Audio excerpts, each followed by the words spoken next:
Gente, buenas noches y bienvenidos a otra emisión de este programa que hemos dado en llamar Será Injusticia. Gracias por seguirnos.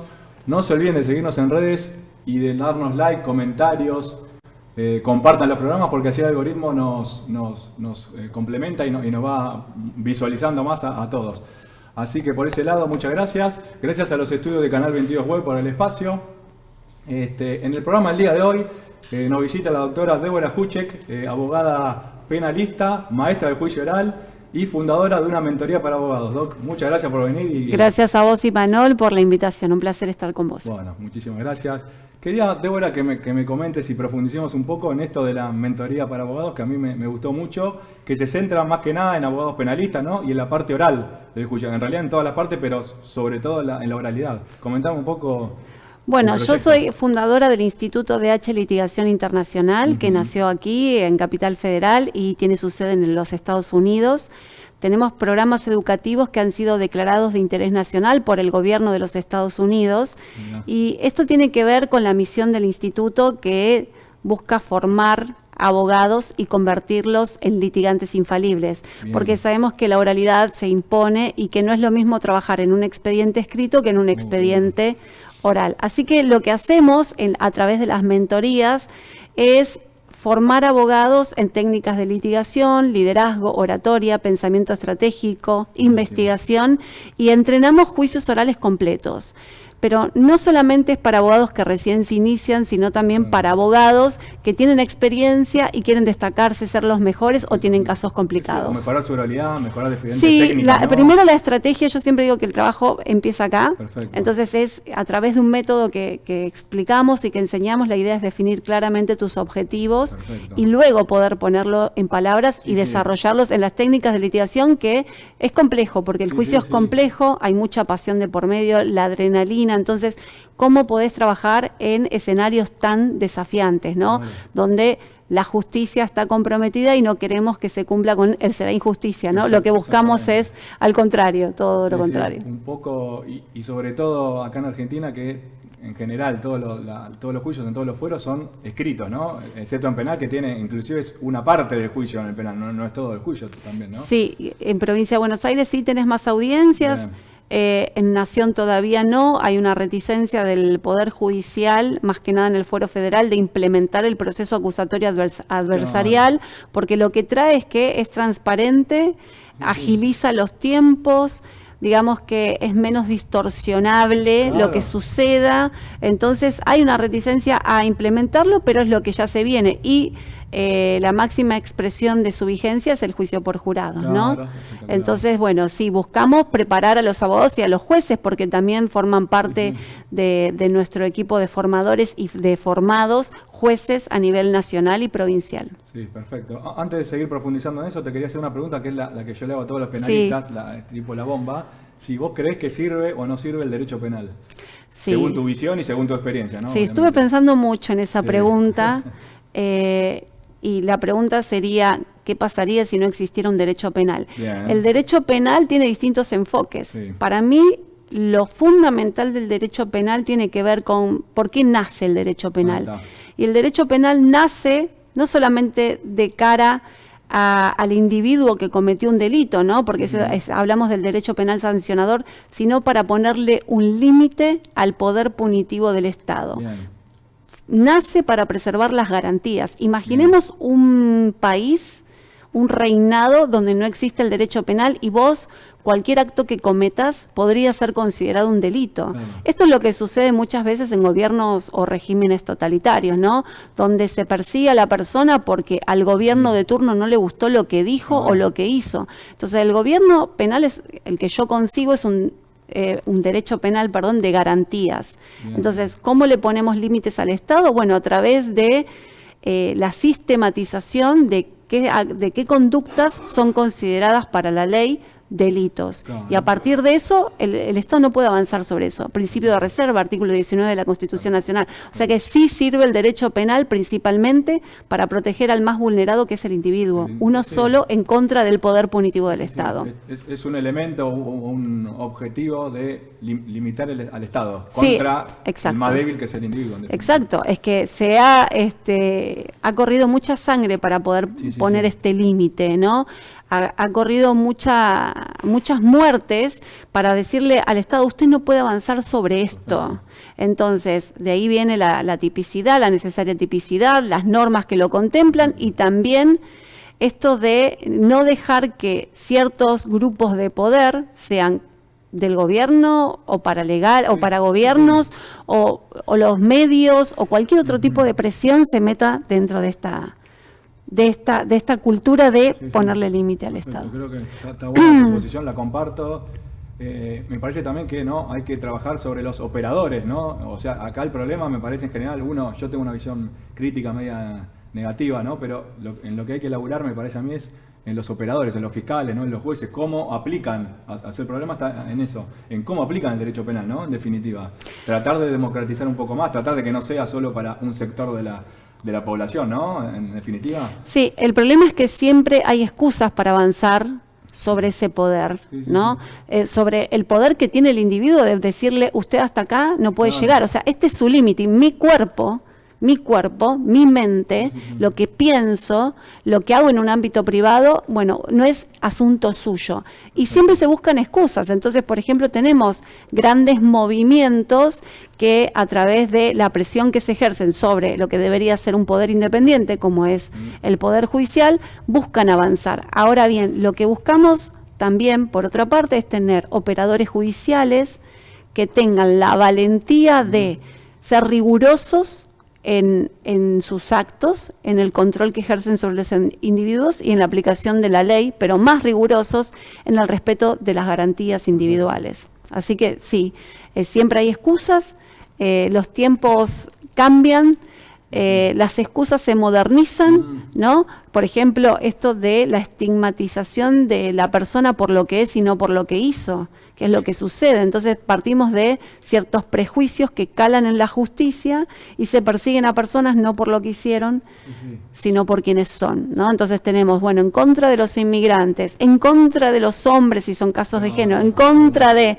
Entonces siempre buscamos esto de concientizar a la sociedad que víctimas del Estado podemos ser cualquiera de nosotros y que conozcan sus derechos y sus garantías para que ellos mismos puedan, a través de un acto de valentía o de conciencia, ponerle un freno al Estado. Perfecto. Y un poco el trabajo, me parece, ¿no? Tuyo de la mentoría es preparar a los colegas, ¿no?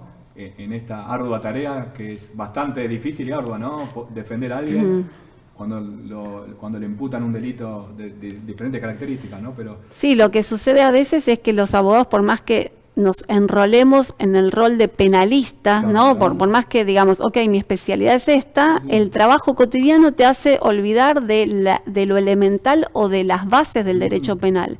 Entonces ahí es donde, a través de los actos que ejercemos, a través de la litigación, es donde vos mismo tenés que decir, no, momentito, esto no puede ser permitido o admitido, o demostrar que hay una violación a una garantía, ¿no? Que es el pilar fundamental para mí del derecho penal sobre el cual se erige. Perfecto. Bueno, y sobre estas cuestiones vos, me imagino que trabajás, ¿no? Diferentes técnicas. Contame un poco cómo está organizada la mentoría un poco, ¿no?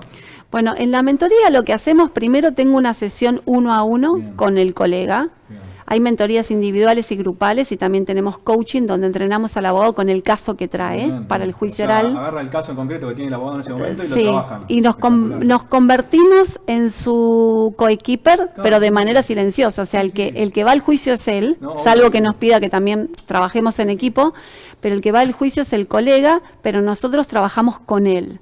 Entonces, en cualquiera de estas versiones, mentoría individual, grupal o coaching, primero tengo yo una sesión 1 a 1 con el colega. A través de una serie de preguntas descubro quién es, cuáles son sus objetivos, cuáles son sus dificultades y hacemos un plan. Perfecto. Un plan de trabajo. Sí. Eso es importante. ¿Es importante el contexto del abogado? Sí. ¿No? Eso, a ver. Es que somos individuos, bien. Yo siempre preservo esta unidad sagrada, única, irrepetible. Entonces, en virtud de lo que yo descubro en esa sesión, a veces con una coach, también trabajamos con una coach, ahí digo, ok, esta persona, ¿cómo se ve? ¿Cuál es su sueño?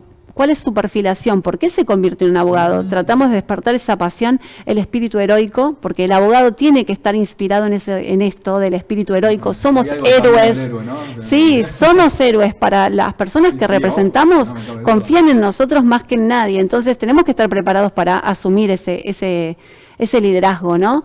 Y luego de eso le presentamos un plan de progreso, un plan shock, con las acciones que vamos a realizar. Perdón, vos ya has pasado, vos ya sabes el contexto, sabés quién es, ¿no?, la persona, sí. abogado, ¿no? Y le das un plan de acción. Un plan individual. Es distinto a otro. Perfecto. Entonces digo, ok, vos necesitas reforzar esto, sos muy bueno en esto otro. Además hacemos un análisis biográfico de la persona, porque nuestra historia es la que también dice qué tipo de profesional somos, cómo sanamos, cómo reestructuramos nuestra personalidad, ¿no?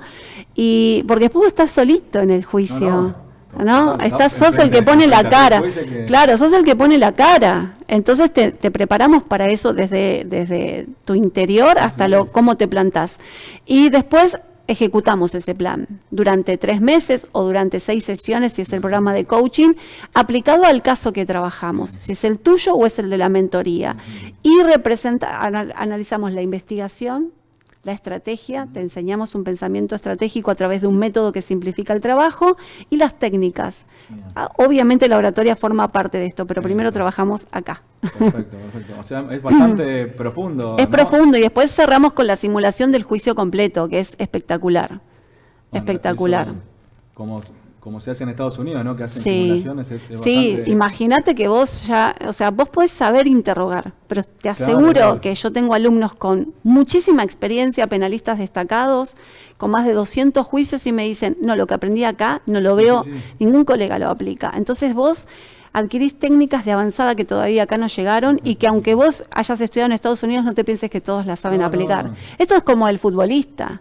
¿Por qué entrena todos los días a pesar de ser Messi? ¿No?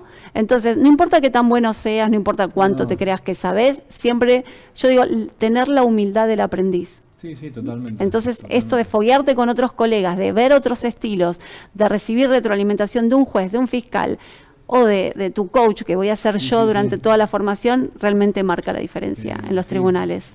No, inclusive, o sea, está bueno, digamos, estudiar, está bueno profundizar, pero es importante, como decís vos, o como un futbolista, como un cantante que tiene que vocalizar, es importante la práctica, porque uno se piensa que leyendo, uno sale de la facultad, que es lo que hablamos un poco fuera de cámara, uno con mucha teoría del delito, muchos casos, ¿no?, en abstracto, pero después cuando va a la cancha es más complejo la realidad. Sí, y también la teoría del delito para mí es fundamental, que lo sepas. Si sos penalista no podés no saber teoría del delito, pero te enseñamos a aplicarla esta. Claro, ahí está, o sea, a distintos tipos de casos, homicidios, porque también trabajamos la investigación penal preparatoria, homicidio, lesiones, narcotráfico, bueno, casos de abuso sexual, por supuesto, son los que más vemos, sí. Comentame un poco cómo es específicamente la parte de la litigación oral. ¿Cómo se prepara una audiencia oral en el caso penal, que es bastante complejo, ¿no?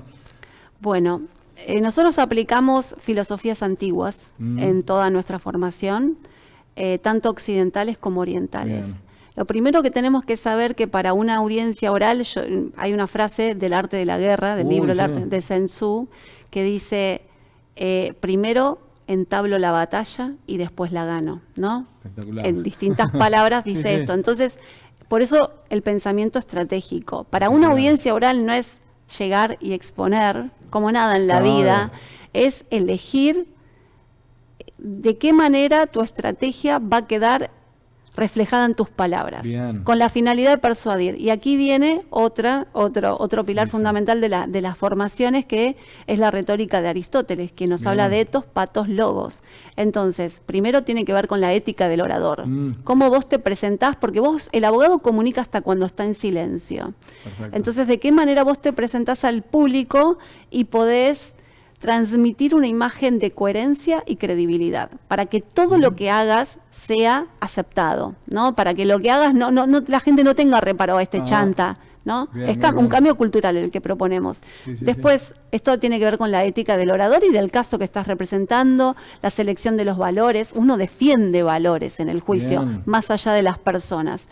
Y en segundo lugar, el patos, que tiene que ver con el uso inteligente, ético de las emociones, no el sentimentalismo. El sentimentalismo no, mira, yo el otro día estaba en un juicio y la denunciante, falsa víctima, se sentó en el estrado, o sea, acá está el tribunal, y puso una caja de carilinas, porque ya sabía que iba a llorar.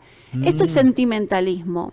¿Cómo impacta esta preparación del escenario en tu interlocutor, que son los jueces y que ven, no sé, 40, 50 juicios por año? ¿Cómo impacta? Bueno, no, impacta negativamente. Si yo fuera la abogada de esta persona, voy a decir, no, este uso es antiético. Porque vos podés llorar como algo espontáneo, pero prepararte para ir a llorar y hacer Entonces, el dramatismo, ¿no? Tratar de eliminar esto. Entonces, la aplicación de la retórica de Aristóteles habla de incluir los sentimientos, las emociones de manera ética. Vos tenés que demostrarle al tribunal, por ejemplo, cómo afectan sus decisiones en el caso particular, pero en esa persona, en ese individuo. Claro. Tiene que ver con que basta de papeles, estás resolviendo sobre personas que tienen vida, que esto les afecta, que pudieron o no pudieron cometer el delito. Yo siempre digo que la sentencia, la decisión judicial debe ser un traje hecho a medida.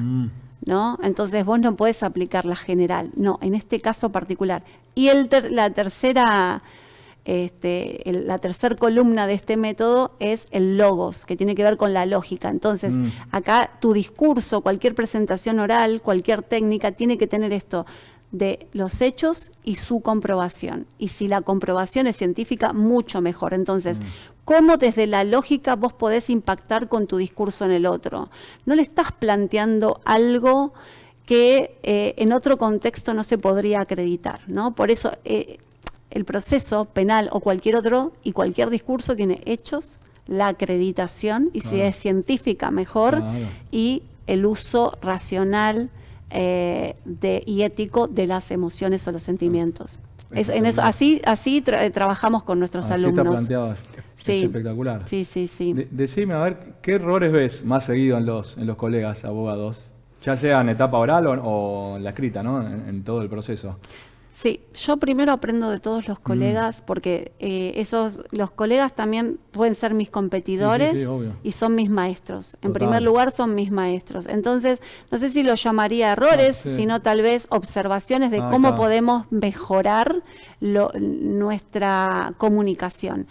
Bueno, nosotros enseñamos, aparte de este método, que vos tenés que, para captar la atención, ir a 3 ideas principales.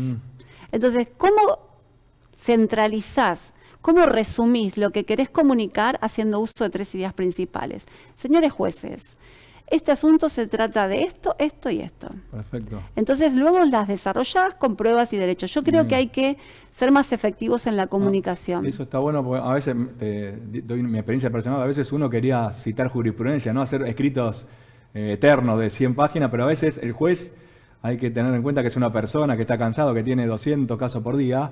Y como decís vos, está bueno ir a efectivo. El caso se trata de esto se subsuma en determinado artículo. Y con titulares, ¿no? Con titulares que sean muy persuasivos. Yo, por ejemplo, en el último alegato de apertura hablé de, no vamos a investigar una historia, sino un cuento. Bien, un cuento que tiene una narradora, que lo ha escrito, que lo ha preparado y que ha tratado de conquistar con las emociones al tribunal. Pero el juicio no se trata de emociones, señores jueces, se trata de descubrir qué es lo que realmente sucedió. Entonces yo creo que a veces en la oratoria, en la comunicación, menos es más. Entonces, Perfecto. enfócate en 3 ideas principales como para empezar y después obviamente las desarrollás y las acreditas. Y la ley es importante, pero en la oralidad ocupa el tercer lugar, porque la discusión está centrada en los hechos. Queremos saber qué es lo que pasó. Sí. La verdad jurídica, ¿no? Que existe Sí, en el expediente. la Porque verdad. También algunos, sí, verdad entre comillas, ¿no? Pero uno Sí, separa sí. la verdad en los hechos, ¿no? En la realidad y la verdad en el expediente, hablan muchos, ¿no? Y la verdad es lo que podés acreditar. Claro, total. La verdad tiene que ver con qué se acreditó, no con lo que Claro, pensamos claro. que sucedió. Hay cosas que no se pueden acreditar y bueno, no será la verdad Claro. del expediente, digamos. Pero bueno, pasa muchas veces que, hablando, ¿no? Después vamos a profundizar en temas, ¿no? Ujú. Habla con el discurso feminista, como que con un elemento, con una denuncia, con muy poco, arman una causa penal y uno tiene que surfear, ¿no? ¿Querés que lo hablemos ahora? No tengo Sí, ningún sí, problema. sí, Es un sí. tema que a mí me Yo apasiona. lo que vi en tus redes que vos hablaste de como que ponen al hombre como enemigo, eso quiero que me profundices. El hombre como enemigo en este discurso, ¿no? Sí, yo di una conferencia, una vez fui invitada en una universidad de Baja California en México a hablar sobre este tema que tiene que ver, el derecho penal siempre busca un enemigo, ¿no? Ah, O sea, sí. más que nada, no sé si el derecho penal, sino grupos de poder. Sí, Entonces, sí. al enemigo ni justicia, decía, Claro, ¿no? En general, sí. pero bueno, esto Tal tiene cual. que ver con que es más fácil cuando vos creás un estigma sobre un sujeto determinado para que toda la sociedad considere que es culpable. Como hablábamos Claro. hace un rato, la presunción de inocencia es una garantía porque nuestra naturaleza nos indica todo lo contrario. Claro. Cualquier persona que sea acusada, ya la gente se pregunta, todos nos preguntan, y algo habrá Claro. hecho, ¿no? Por algo Te está genera ahí. duda, digamos. Claro, o por qué un hombre va a ser acusado por la ex, o por qué un Claro. hombre va a ser acusado de abuso sexual infantil. Entonces, es más fácil romper la lógica cuando vos creás un enemigo. Bien, Entonces, sí, total. cuando vos creás un enemigo, todo el sistema se abalanza contra él. Por eso decía el derecho penal de garantías, ¿no? Más que el enfoque en el derecho penal punitivista, que es la última consecuencia, imponer una sanción, por supuesto, a quien cometió un crimen. Pero cuando vos ya estás tratando con un enemigo, ya del otro lado se flexibilizan las garantías. Claro. No importa, ¿qué garantías va? El hombre es violento. Entonces, con la creación del enemigo flexibilizamos la rigurosidad con la que se deben aplicar las garantías y se obtienen condenas porque con la sola palabra de la denunciante, ¿no? Víctima le dicen. Bueno, con la sola palabra de la mujer, mira, ¿cuántos procesos penales, y esto lo dejo para reflexionar, hay en la Argentina que se sustancian con la sola palabra de la denunciante? ¿Y cuántas condenas hay en la Argentina con solamente un relato sin acreditación? Claro. Porque lloran, porque va a mentir, por todos estos prejuicios que han calado dentro de la justicia y que son te sumo peligrosos. la opinión pública, ¿no? Y los medios de comunicación, ¿no? En un caso- El feminismo ha sido un grupo de poder muy, muy fuerte en la Argentina y en todos los países, de Estados Unidos para abajo, en Europa, en España, en Italia, bueno, en todos lados, y ha creado esto. Entonces, el hombre es agresivo. Es más, la justicia, ellos defienden que la justicia se ha concebido a imagen y semejanza del hombre, por lo tanto es patriarcal, por lo tanto no garantiza el derecho de la mujer. Entonces hay que destruir a la justicia. ¿Cómo la destruimos? Bueno, demostrando que no hay que aplicar las garantías. Las garantías son masculinas, las garantías son en beneficio de los hombres. Nosotros necesitamos que se nos crea. ¿Por qué dudar? ¿Por qué una mujer va a mentir? Y ahí se corrompió todo el sistema. Ahí la gran cantidad de condenas cerradas que hay en la República Argentina. Pensábamos que era algo de Estados Unidos, las condenas cerradas, que generalmente suceden por errores de identificación, porque nuestro ojo no está entrenado para distinguir a distintas razas, el negro, el chino. Entonces, como no podemos distinguir esas pequeñas diferencias fisonómicas, entonces se condena por eso. Errores, pero esas condenas cerradas en la Argentina tienen que ver con la estigmatización del hombre, con colocarlo en esto y con flexibilizar los controles que el proceso penal debería contener. Te dan vuelta las garantías constitucionales. Hablando el doctor Fichapero habla mucho de la bilateralidad de las garantías. ¿No? Como las garantías son para el imputado, ¿no? No son para, o sea, la víctima tiene derechos, ¿no? La fiscalía tiene, no sé, principios, utiliza principios objetivos, determinados artículos de la ley, pero la garantía es del imputado. ¿Vos crees que es así? Es de la persona sometida a proceso. Claro. Entonces, si una persona está... ¿Por qué? Porque ¿a quién le hace frente? Es uno solo, el individuo, en contra del poder punitivo. Entonces, toda la fuerza que tiene el Estado, ¿cómo se protege? ¿Cuál es el escudo? La garantía. Momento. Hasta acá llegaste. Pero por supuesto que las víctimas tienen derechos. Y ¿cuáles son los derechos que tienen? Yo siempre digo, vení al juicio y peleame de igual a igual. No tengo ningún problema. Porque esto es una construcción, ¿no? Cultural, jurídica. El juez es el que tiene que decir, hasta acá llegaste, en caso de duda, a favor del imputado. Pero después vení al proceso, yo no tengo problema, pero probá tu caso. Claro. No me digas, el relato tiene que ser suficiente. Porque no me digas eso, probá tu caso, comprueba fidedigna, que yo pueda corroborar, que yo pueda contradecir. Vos fíjate que en los juicios de género, de abuso sexual, etcétera, se te impide, y esto es una locura, confrontar. Se te impide ejecutar la técnica del contraexamen, que es una de las técnicas más complejas de llevar adelante y más ricas, porque le permite al juez ver el otro lado, ¿no? ¿Por qué? Porque estás revictimizando, no. O sea, esa persona va a sufrir un momento cuando el abogado, de manera obviamente ética y respetuosa, contraexamina. Pero si vos no me dejás ver, no me dejás permitirte ver el caso desde otro cristal, vas a cometer una injusticia. Entonces, esta persona va a sufrir mientras es contraexaminada, pero el condenado injustamente, ¿cuántos años va a estar en prisión por un delito que tal vez no cometió? Y yo tengo que partir de la premisa de que no lo cometió. Total. Si no partís de esa premisa y me decís víctima cuando todavía no se corroboró, bueno, estamos en problemas. Qué importante, bueno, justo estábamos hablando del tema de cómo se utilizan las palabras, qué importante qué término se usa y qué término no se usa, ¿no? Y también en un alegato o en una audiencia oral es sumamente importante, ¿no? ¿Qué términos utilizás? El lenguaje es condicionante. Por ejemplo, yo suelo iniciar los alegatos de apertura pidiéndole al tribunal que cumplan con los fallos de la Corte Suprema de Justicia de la Nación, por ejemplo, el caso Carreras o el caso González Nievas, que son muy recientes.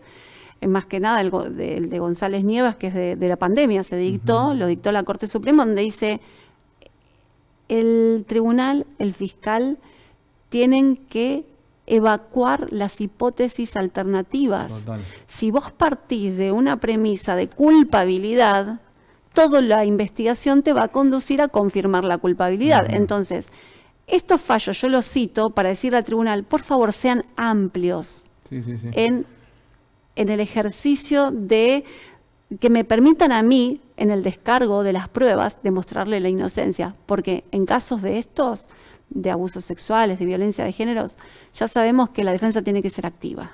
No podés quedarte, como en otro tipo de casos, cruzado de brazos a que el fiscal pruebe el caso, ¿no? Claro. Entonces, como vas a ejercer una defensa activa, le decís, abran la mente a la hipótesis alternativa de que no lo cometió, de que no lo hizo. La Corte Suprema te obliga, no me hagas recurrir hasta las últimas instancias para pedir la nulidad del proceso. Claro. Muchas veces es como que te llevan a las últimas instancias, lo que veníamos diciendo. El fiscal eleva juicio, te dice arreglate en el juicio oral. Después el tribunal oral condena, arreglate, andá hasta la corte. Tenés que ir, lo que debería ser este principio que nos enseña en la facultad, que es la última ratio del derecho penal, en la vida real medio que no se aplica, en definitiva. Tendría que ser más riguroso, ¿no? Ese principio. Sí, mira, lo que está sucediendo en la justicia en toda la República Argentina, porque tenemos alumnos de todas las provincias de Argentina y de toda Latinoamérica, es que los conflictos de familia trascienden a la órbita penal. Claro. El derecho penal no es de última ratio, sino que termina siendo un fuero de amenaza. Claro.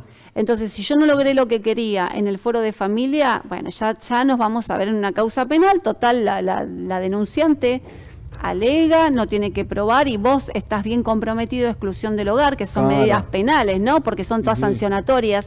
Si bien son preventivas, sabemos que no son preventivas, que terminan siendo definitivas. Exclusión del hogar, prohibición de acercamiento, impedimento de contacto. Entonces se legaliza a través del ejercicio de la función punitiva estas medidas que deberían ser provisorias, preventivas y se transforman en permanentes. Entonces, el derecho penal, yo utilizo una palabra que es un poco vulgar, pero se ha convertido en un puterío. Vos ves casos, la mayoría de los casos tienen que ver con parejas que se han peleado, que resignifican los hechos, que antes el hombre creyó que era consentido, pero termina no siéndolo. Entonces, hay toda una conflictiva ahí muy grande y el derecho penal viene a solucionar algo que le resulta imposible. Ya no está descubriendo si estamos frente a una acción criminal perseguible de oficio, sino en entender la lógica y la naturaleza de la psicología de las personas, que es indescifrable. Es indescifrable. Sí, es tremendo. Comentame un poco, Débora. Bueno, entremos en tema falsa denuncia, que también es un tema muy polémico que se está viendo mucho en los últimos años. Vos también te vi en redes que mencionás mucho este tema. Comentame un poco. ¿Has tenido experiencia y has defendido? Sí, hace 20 años que ejerzo el derecho penal y siempre tuve casos de problemas de familia donde representé a hombres que querían tener contacto con sus hijos y se los impedía. Antes, cuando vos hacías la denuncia, el juez convocaba a las partes a una audiencia y inmediatamente se restablecía el vínculo. Luego, echa la ley, echa la trampa, hay muchos colegas que asesoraron a sus clientes, mira, para que esto no te pase, presenta una denuncia de violencia doméstica en la OBD, entonces como hay una denuncia de violencia doméstica, vos condicionás al juez penal y no te puede obligar a la revinculación, hasta que se resuelva esto en la justicia de familia, que nunca se termina resolviendo.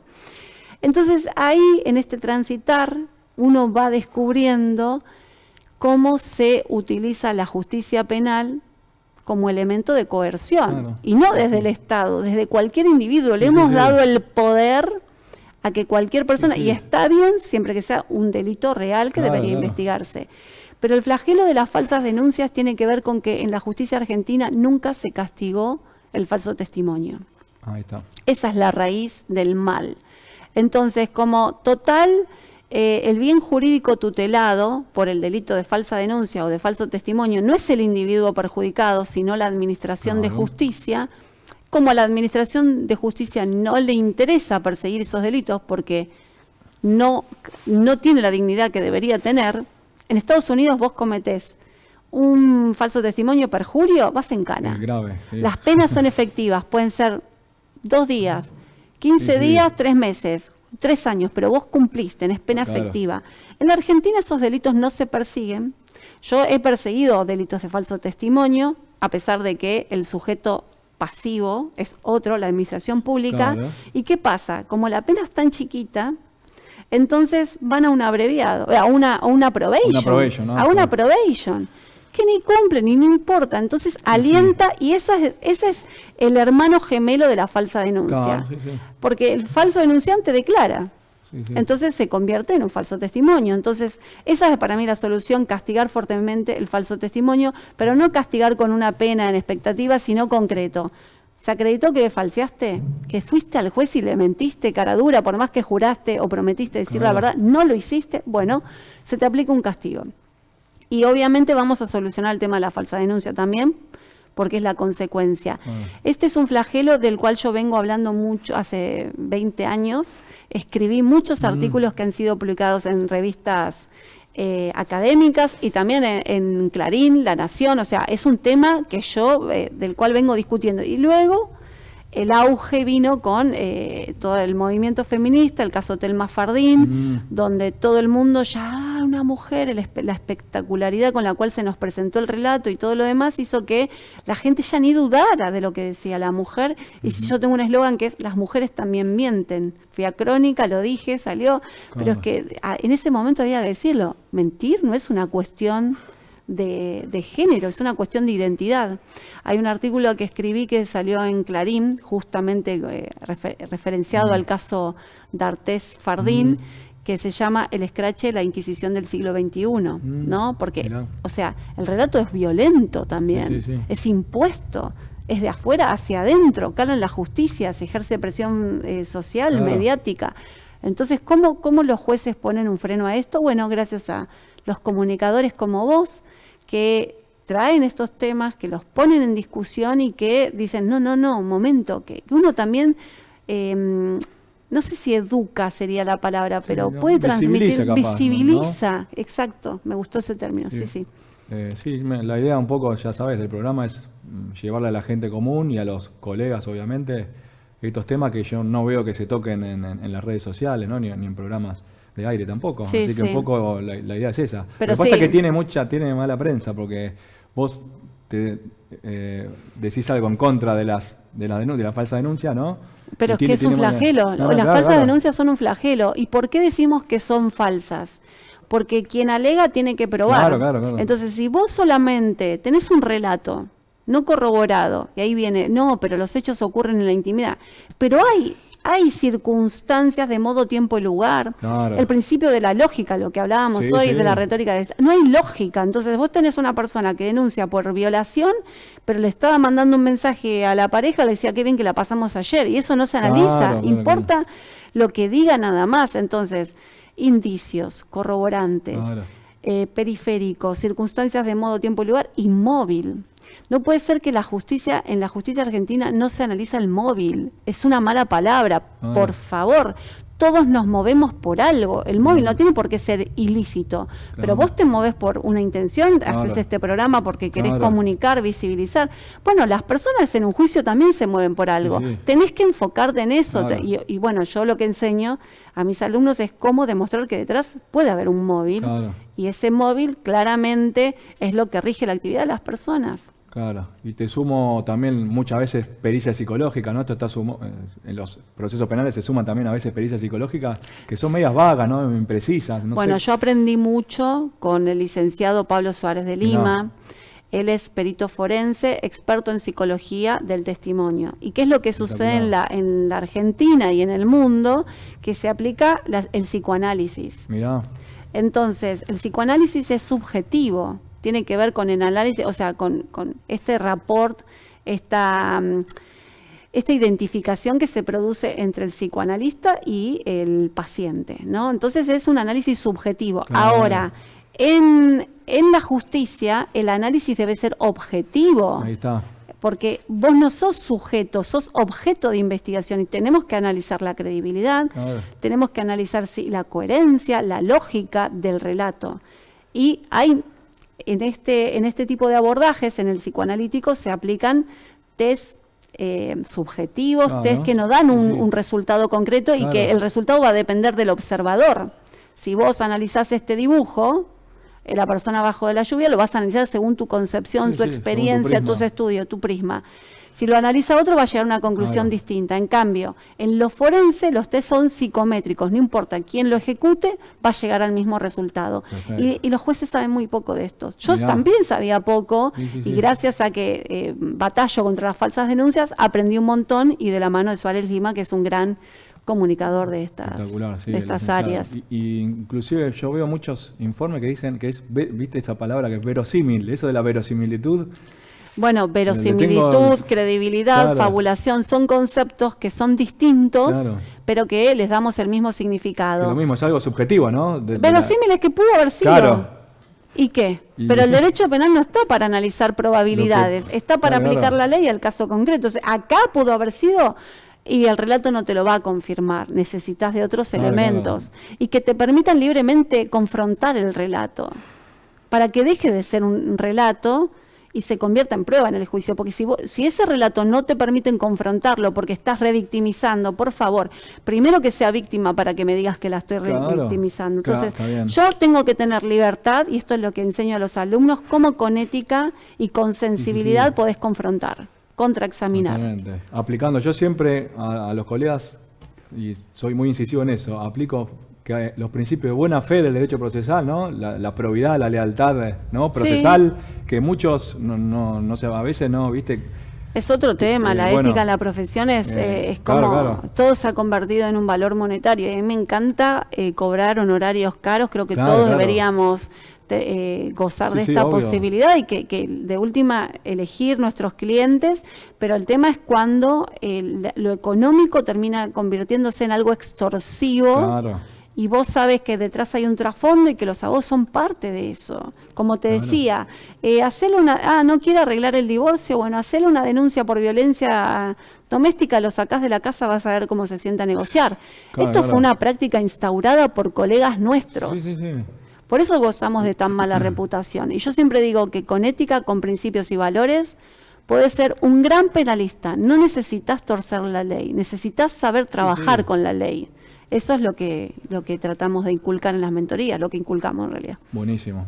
Sí. Comentame, Débora, esto que es muy importante, me parece, para la parte procesal. Preparación de testigos, interrogatorio y contrainterrogatorio.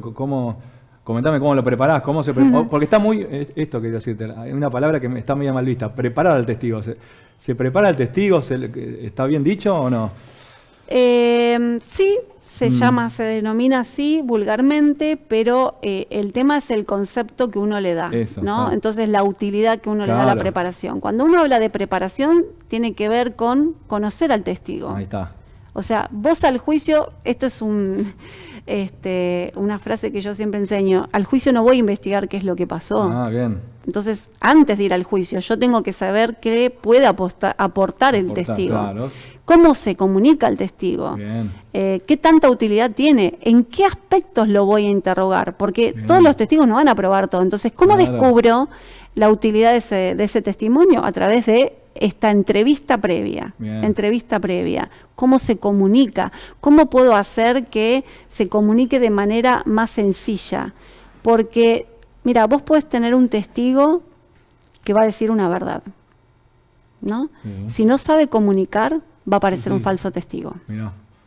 Entonces tiene que ver con eso. Después, si voy a introducir evidencia, ¿no? Secuestró este teléfono, o este teléfono es suyo y yo quiero que demuestre al tribunal que recibió estos chats, yo eso lo tengo que entrenar con el testigo, porque después se queda duro en el juicio, no entiende, y vos perdiste un punto importante a probar en esa causa. Entonces todo eso tiene que ver con un trabajo digno del abogado, estratégico, y obviamente enfocado al resultado. Necesito acreditar algo con este testigo. Distinto es, que eso es una falta ética y está prohibida, decirle al testigo que vaya a declarar algo sobre lo que no tiene información directa. O porque le contaron, o porque le debe un favor a la persona que lo propuso.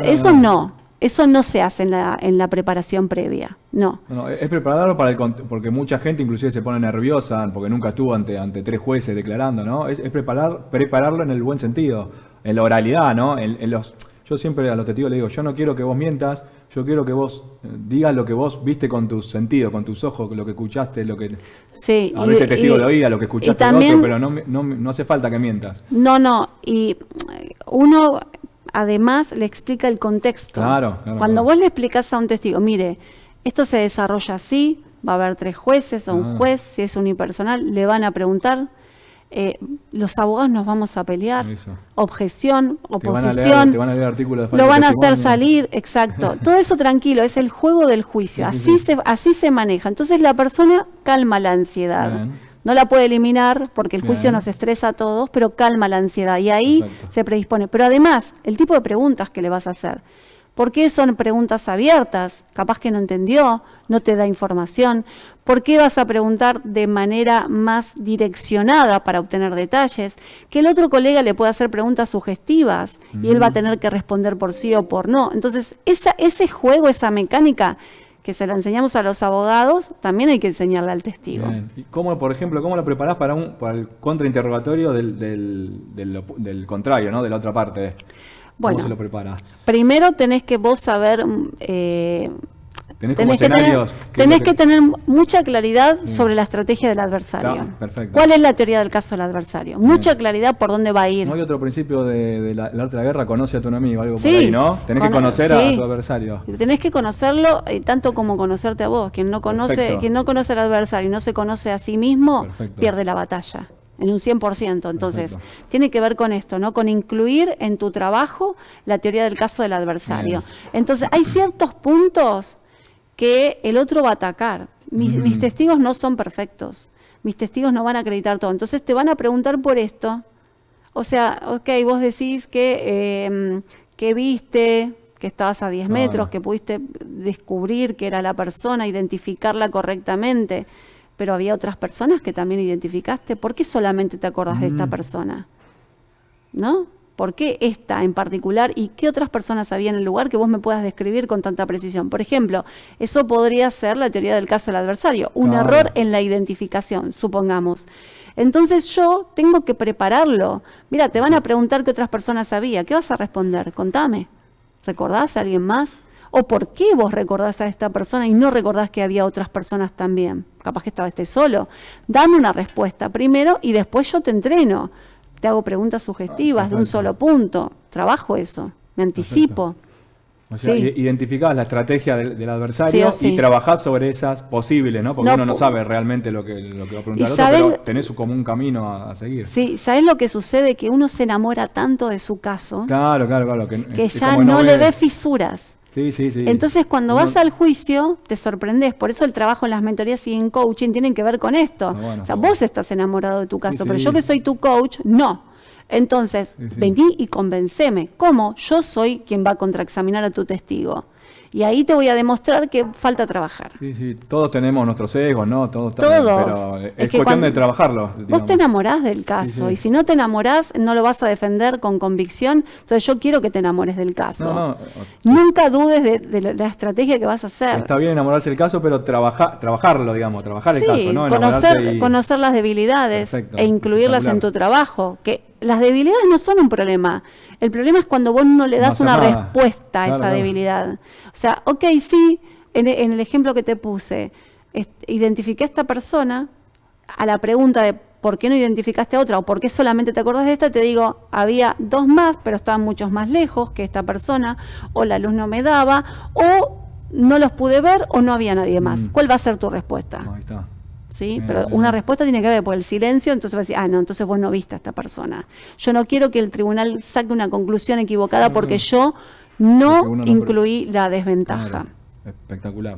Sí. Comentame, Débora, ya para finalizar, que vi que también das algunos tips cortitos de litigación, ¿no? Por ejemplo, me gustó el de las 3E. Comentame, está... Bueno, las 3E es más que nada para la negociación, ¿no?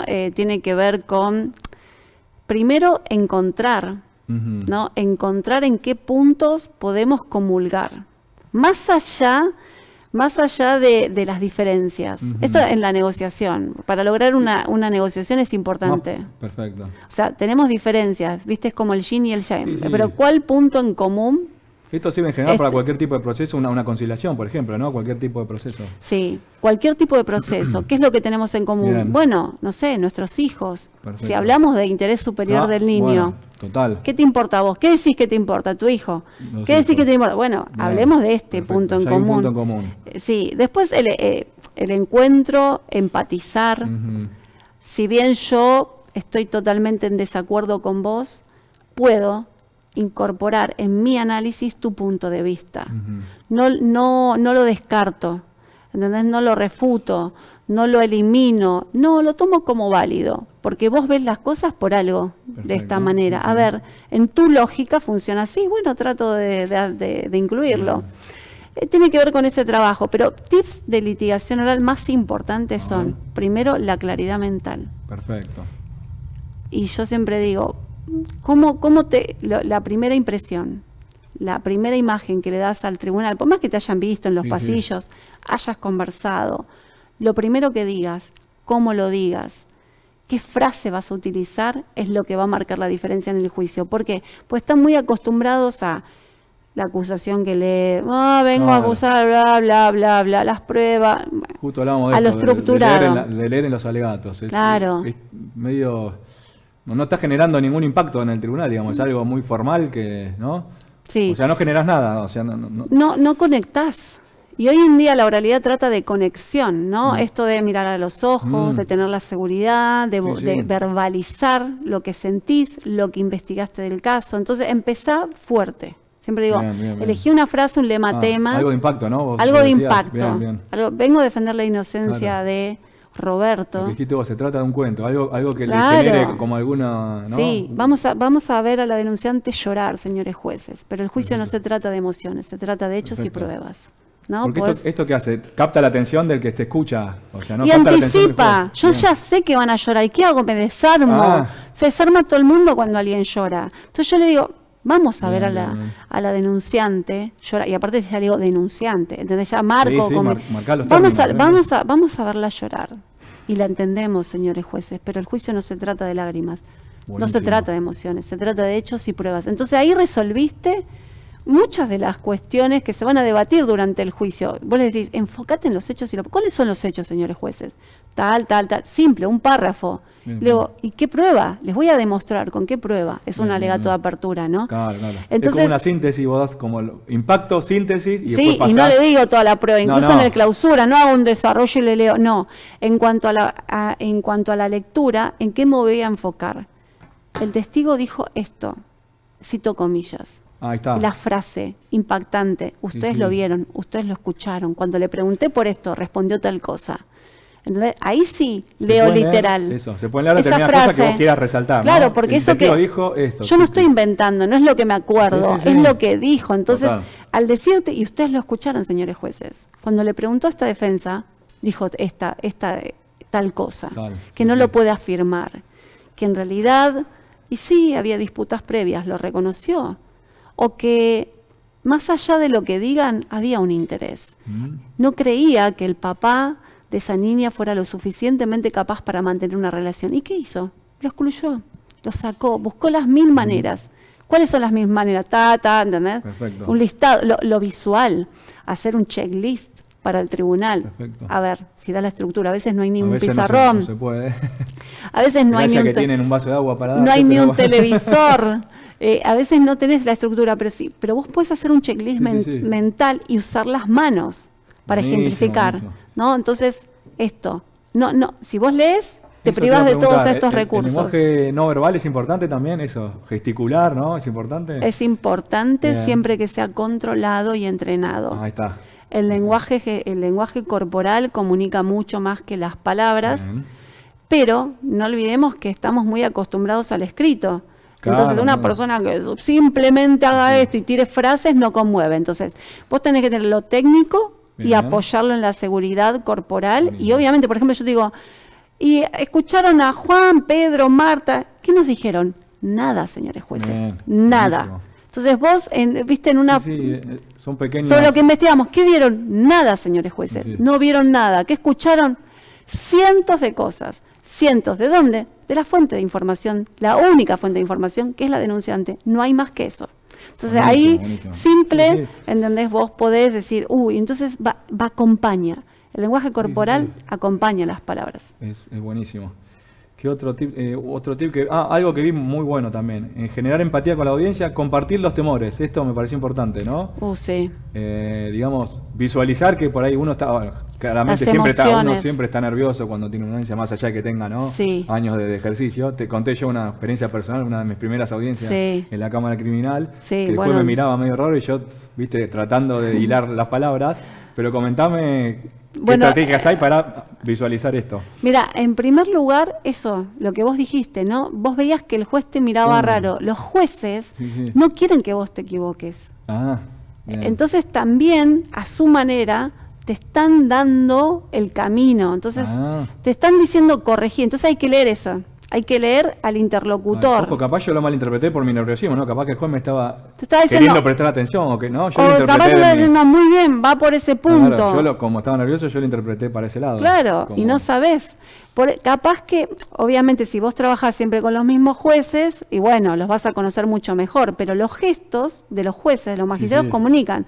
Vos lo ves cuando vos haces una pregunta que les gustó, te miran fijo. Claro. Les gustó esa pregunta, diste en el hueso, ¿entendés? Bien. Entraste al centro de la cuestión.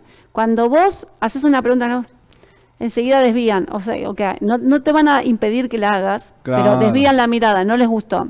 Bien. Y después en cuanto, obviamente que somos seres emocionales que pensamos, ¿no? Como dice López Rossetti, el doctor. Esto es verdad, y a veces las emociones nos invaden.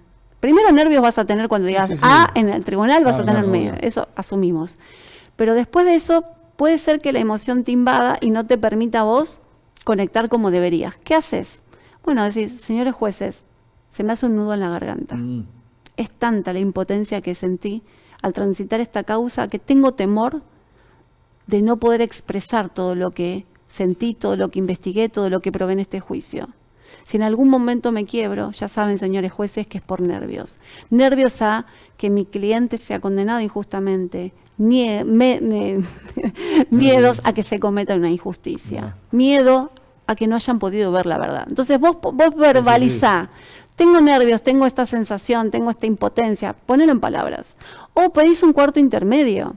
Señores jueces, me siento abrumado, necesito que me den 10 minutos para recomponerme. ¿Por qué no? Sí, se ha visto que se han pedido cuartos sí, intermedios muchas veces. Y está muy bien. Peor es seguir con esa vorágine. Perfecto. Sí, sí. Espectacular. Muchas gracias por toda la información que nos trajiste, Débora. Me parece espectacular la mentoría y cómo la trabajás y cómo le generás valor a los colegas. Sí. Me imagino que no es solo para nobles abogados, cualquier colega que quiera mejorar en sus habilidades. Los ¿no? que quieran ser mejores. Nuestros Perfecto. alumnos quieren ser mejor que lo que son. Buenísimo. Ser diestros. Y bueno, tengo un libro que se llama Lidera tu litigación oral. Buenísimo. 14 técnicas aplicadas al ámbito penal y civil, que está en Amazon.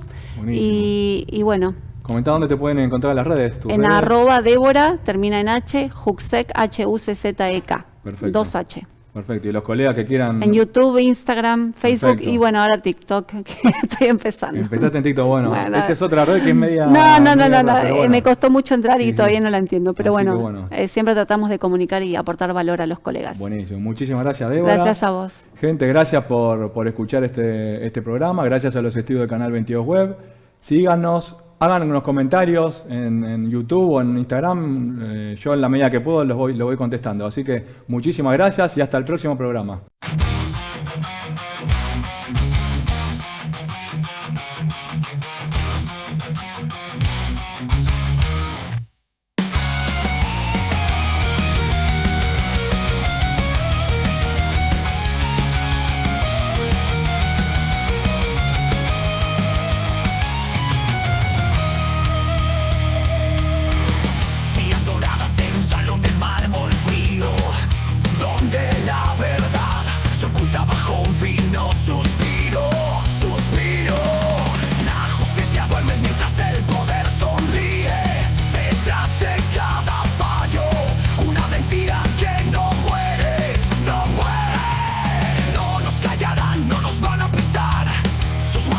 No podrán